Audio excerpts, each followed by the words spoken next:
Nilizoea chakula ya huko kwetu nilitoka. I was used to eat the traditional food in Africa. Na ndio chakula nazoea kupiga tangu ujana wangu mpaka leo. That's the only food I knew how to make since I was young. Wakati nilifika hapa, when I came here, nilifika na watoto wakubwa wawili. 2 of my kids were older. Mmoja alikuwa na miaka 17. One was 17. Mwingine alikuwa na 15. And another one was 15. Wale kwa sababu walizoea chakula tangia utotoni. Because they were used to the food back home. Wale hawanipatie shida zaidi sana. They don't give me trouble. Lakini hawa wengine hawa. But those, they are the younger one. Nikipiga chakula ile mimi najua kupiga. If I cook the food, I know how to cook. Wananiambia hisi atukule hiyo. They will tell me we can't eat that. Sasa unapiga chakula ya watoto wengi. So you're cooking for your entire family of 9. Ni watu wawili tu ndio watakula. Only 2 kids are eating. Wakachoka. The rest are not eating. Itaenda wapi? And then the food, what does the food go? Garbage. Niko nakuwa na shida. So I am struggling.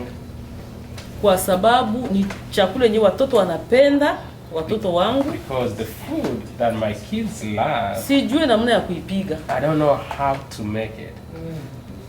Na nikiwaambia mnionyeshe jinsi ya kupiga, hawanionyeshe. And if I ask them, show me how to make that food, they don't know how to do it. Unaona. Hata majina yayo mkiingereza. And they give me the names, they are in English, and I don't comprehend that. Wananiambia jina ya Kiingereza. Hata nikienda kwenye store naangalia nini nitawanunulia. So whenever I go to the store, I come with the names they told me, but I don't see those names of the food in the store. So I would really like to tell you you're going to have to stand your ground. As the parent, Yes. as the one that knows better. Right. I'm gonna stand my ground by telling my kids, this is what I have and this is what you will eat. I can do that in Africa. Easy. You will fly and the kid will understand. With my voice, the tone of my voice, she will know or he will know, this is it. Here, I will tell you the government. Child abuse. Do you remember that? How do you start So, where do you go? I know my daughter will say, oh, I can call 911, and my wife will always say, here's the phone. So, but my daughter, I know she's so disciplined. She wasn't even born here. She still have that. But some kids want, at school, I'm a teacher, we tell them, oh, if there is anything, you can tell us, and we are mandatory reporter. No matter what is true or not, we are going to report it. So it's so complex and scary. We are people who have never been in trouble before we came here. It's not because we were in trouble, it's because we were just running away to save our lives. We don't know how to commit crime, and when you know that this is going to be a crime, you're scared to death. You don't want to do that. Then you give in, right? So, can you guys, especially African American, can you tell us more about your experiences? Most African families are what we tend to see always is that, like Kofi was mentioning earlier, being a collective society.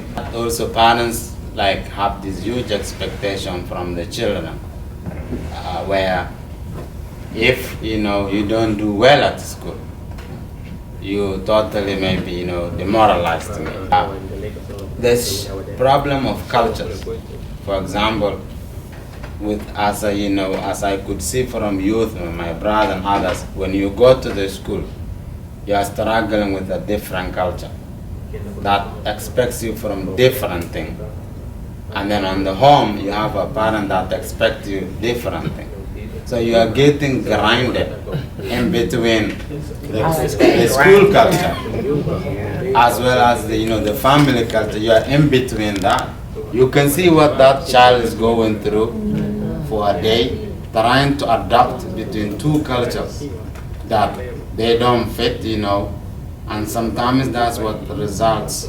A lot of these parents, maybe the child being frustrated with the system, with the school institution. Likewise, at home, they get out of both of them, and it leads to the child responding to negativity. African youth, and young generation, especially those who came from abroad and were brought here as young students, they would prefer having problem with the school than having problem with home.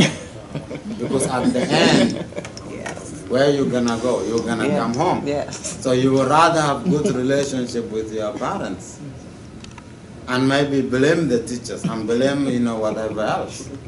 And this is what, I have come across a lot of children go through.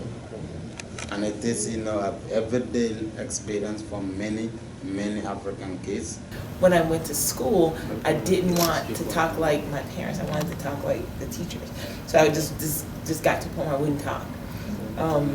And there was this assumption that something was wrong with me, we got to do something because she's not talking.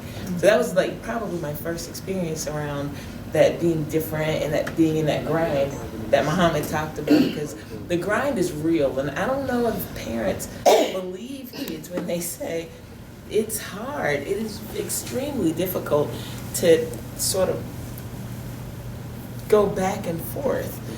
I think that growing up over time, there's a delayed development that occurs, and it's something like you spend so much of your what's typically developmental time learning how to navigate both places, home and outside, that when you become an adult and there's these other expectations about what it is to be an adult and how you should behave, you're still catching up. So it's an interesting kind of place to be, that we know how to, we know how to take care of ourselves and basically do the things that adults do, but developmentally we're still catching up to some degree because of that grind. And I don't think there's a lot of research done on that, on what effects that sort of pressure has on like cognitive ability, on your development, because it feels really, really real.